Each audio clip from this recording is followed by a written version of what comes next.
Skipista e Biglës në Dardhë ka mikpritur edhe këtë të shtunë një numër të madh vizitorësh të apasionuar pasporteve dimërore dhe skive. Kushtet e favorshme të dëborës dhe moti qëndrueshëm kanë krijuar një atmosferë ideale për argëtim dhe aktivitetet sportive, duke kthyer zonën në një nga destinacionet më të frekuentuara të fundjavës në juglindje të vendit. Molto bello e ospitale. Vim nga Peshkopia, kishim si dëshirë që të kaluam shumë bukur. Herë parë. Qetësi, rregull, shumë mirë, shijuar. Ne vim nga Saranda, kemi ardhur për një fundjavë, domethënë, në Korçë, edhe në Dardhë, edhe na duket shumë bukur. Nuk është herë e parë që vim, domethënë, po që shumë mirë.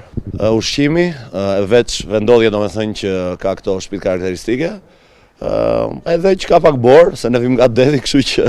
Vizitorë nga qytete të ndryshme kanë shfrytëzuar pistën për ski, dëbor dhe relaks, ndërsa operatorët lokal shprehin se interesi mbetet i lartë veçanërisht gjatë fundjavave.